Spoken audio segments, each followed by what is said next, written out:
أعوذ بالله من الشيطان الرجيم. بسم الله الرحمن الرحيم.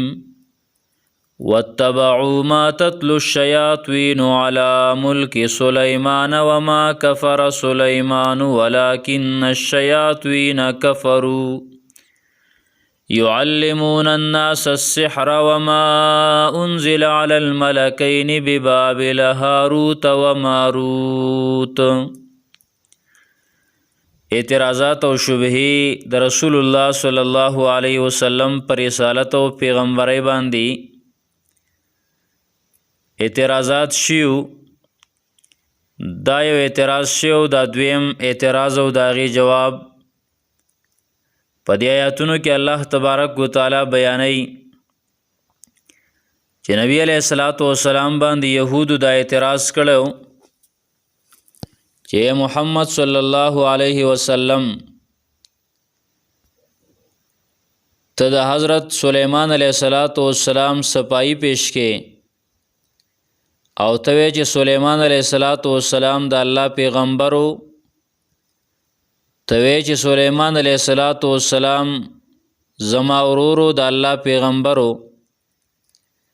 حالان کې سلیمان علیه السلام خدا ټول حکومت په جادو باندې کړو. دا غي وجه دا وا چې سلیمان علیه السلام په انسانانو باندې حکومتو، په شیاطینو باندې، پیریانو باندې حکومتو، په هوا باندې حکومتو، په مارغانو باندې حکومتو، د دنیا په هر یو څیز باندې د سلیمان علیه السلام حکومت او بادشاہي وا. نو ډیره غټه بادشاہي او ډیره لویه بادشاہي الله رب العالمین سلیمان علیه السلام لور کړی وا. نو دی ویل دا څومره حکومت چې سلیمان علیه السلام کړی دی، دا څومره بادشاہي کړی دا خو په جادو باندې کړی وا. یا اعتراض په دې شکل باندې کو چې محمد صلی الله علیه وسلم تمنګ د جادو نه منع کې چې جادو مکوئ، جادو ګناه ده، جادو کفر دی. حالان کې جادو خو سلیمان علیه السلام کړو او هغه تم منی چې د الله پیغمبرو. نو چې سلیمان علیه السلام جادو کړی نو هغه ولې ناروایی، ولې به یو کفري؟ او دیو دا اعتراض د دې وجې نه کړی چې اصل کې واقع دا وه د سلیمان علیه السلام په دور کې جادو ډېر زیات شوی او د هغې چرچه ډېره زیاته وه. دا د هر یو پیغمبر په وخت کې د یو څیز چرچه پیدا شي او د هغې ټول لپاره الله رب العالمین یو پیغمبر راولیږي.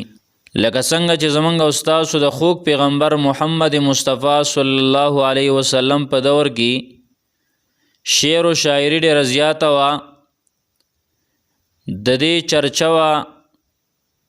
نبی علیه السلام له الله قرآن داسې عظیمه معجزه ورکړه چې د هغې هغه شعر و شاعري پې ټوله ختمه شوه. دغه شان د عیسی علیه السلام په دور کې د طبیبانو ډاکټرانو ډېره لویه چرچه وه. حضرت عیسی علیه السلام له الله رب العالمین داسې معجزه ورکړه چې لاس به راخ کو برګي مرض والا به ښه کېده، لاس به راخ کو د مور نه پیدا شوی ړوند چې مرزادي ړوني هغه به ښه کېده. د هغه ډاکټرانو طبیبانو هغه چرچه یې ختمه کړه. د سلیمان علیه السلام په دور کې د جادو ډېره لویه چرچه وه. ساحران، جادوګران، کوډګران ډېر زیات شو. سلیمان علیه السلام آرډر جاری که وی چې چام جادو وکړه نو زه به ورله داسې داسې سزا ورکم، دومره دومره قید به ورکم. ډېر غټ اعلان یې وکړه او بیا یې کسان خواره کړه چې د دنیا په کم ګوټ کې د چا سره هم د جادو کتابونه دي نو هغه کتابونه حواله کوي.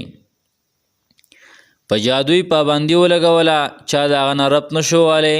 الله ورله ډېره لویه بادشاهي ورکړې وه چې هغه یو میږی و او هغه میږی د هغې خبرې کړې وي خپل بچو ته او دارنګې خپلو هغه رعیت ته، نورو میږو ته ویلي وو ادخلوا مساکنکم لا یحتمنکم سلیمان و جنوده. خپل کورونو ته دنده شي، سلیمان علیه السلام او د هغې لښکر تاسو دلدل نه کي او تاسو چقڼا نه کي. هغه خبره هوا په ذریعې سره سلیمان علیه السلام ته راورسېدله. د سبا په ملک کې بلقیس نومې زنانه وه چې د نور بندګي کوله، او دغه زنانه حکومت کاو. د هدهد په ذریعې سره سلیمان علیه السلام ته د هغې خبر راورسېد. نو ټوله دنیا باندې بادشاهي وه، په حیواناتو باندې، په هوا باندې، په هر څیز باندې، په مرغانو باندې. نو څوک ته پټېدی نه شو، نو چا جادو نشو کولی. کتابونه هم راغونډ کړه ټول د جادو. سلیمان علیه السلام هغه کتابونه د خلکو نه پټ چې هیچ چا ته پته ونه لګي، او هغه کتابونه یې راوړه د خپل تخت لاندې دفن کړه. دی په دې بنیاد باندې د تخت لاندې کېښوده چې څوک دا راونه باسي، ځکه دلته څوک نشي را رسېدی، دې نه علاوه بل ځای نه به بیا راوباسي او دې تخت له نږدې نشي راتلی، نو دا کتابونه محفوظ وي، څوک به یې راوانخلي. و چونکې شیاطین هغې خو انسان یې او انسان هغې نشي لیدی. د سلیمان علیه السلام په دور کې خو شیطان جرأت نشو کولی چې هغه کتابونه راوباسي، ځکه د سلیمان علیه السلام بادشاهي په هغوی باندې هم وه، هغه هم په کنټرول کې و. خو چې کله حضرت سلیمان علیه السلام وفات شه، ابلیس شیطان د یو نیک سړي په شکل باندې راغی او ټول خلک یې راغونډ کړه. وی تاسو ته پته ده چې سلیمان څومره لوی بادشاه و، په مرغانو هم د هغه بادشاهي وه، او یې په موږ شیاطینو شیطانانو هم بادشاهي کړله، په تاسو انسانانو هم کړله. خو تاسو خبر یی دا هر څه چې د کول په تخت باندې باره ګرځېده، هوای تابع وه، مرغان یې تابع و، دا هر څه یې تابع و. نو تاسو خبر یی دا هر څه په جادو باندې کول. خلکو ورته ویل توبه وباسه، دا ته څه وی؟ دا خو د الله پیغمبر و، ځکه خلکو نه جادو مستقل ختم شوی و، جادوګر هېڅوک هم پاتې نه و، ټولو خلکو جادو پرېښی و. نو دا خو د الله پیغمبر و او د جادو خو دا خلاف و، جادو باندې پابندي لګولې وه. ابلیس شیطان ویل تاسو راسه نه منئ، خو راشئ ثبوت درته وښیم. د سلیمان علیه السلام د تخت لاندې ورغی او یې دا را کولاو کوي، چا یې کولاو که لاندې وکتل، نو په هغې لاندې دغه د جادو کتابونه چې کوم د خلکو نه راغونډ کړي وو، هغه کتابونه خښ کړي وو، هغه موجود وو. ټولو خلکو بس یقین ته را خبره راغله چې سلیمان علیه السلام د هر څه په جادو باندې کول. سلیمان علیه السلام بدنام که خلکو کی، دا د شیاطینو کاری، د ابلیس کاری، د شیطان کاری، خلق بدنامول. حقیقت یو څه، خو لیکن شیطان او ابلیس او د شیطانانو ملګري په انسانانو کې هغوی اکثر دا کار کوي، خلق بدنامي، او هغه دیندار خلق اکثر هغې بدنامي د دې لپاره چې خلق په هغې بدګمانه شي.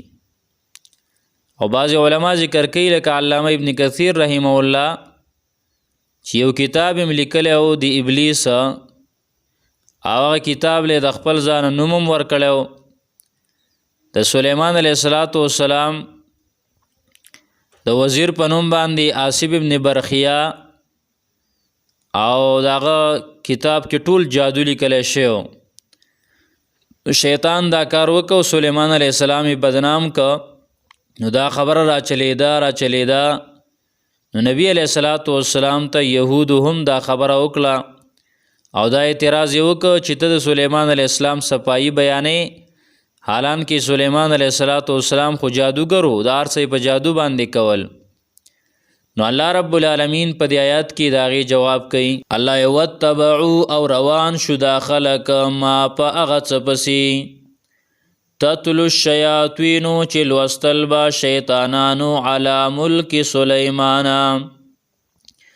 په زمانه د بادشاهۍ د سلیمان علیه السلام کې.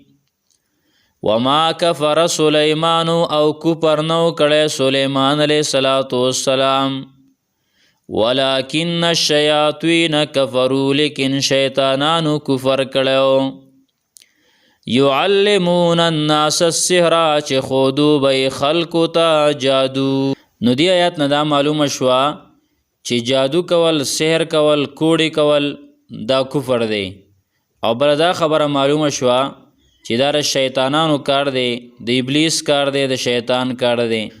ترجمه دوباره بیا اورئ. وتبعوا او روان شو دیو ما په هغه څه پسې تتلو الشیاطینو چې لوستل به شیطانانو علی ملک سلیمان په زمانه د بادشاهۍ د سلیمان علیه السلام کې. وما کفر سلیمانو او کفر نو کړی سلیمان علیه السلام ولکن الشیاطین کفروا لیکن شیطانانو کفر کړو. یعلمون الناس السحر چې خودو به خلقو ته جادو. سبحان الله وبحمده سبحانك اللهم وبحمدك اشهد ان لا اله الا انت استغفرك واتوب اليك.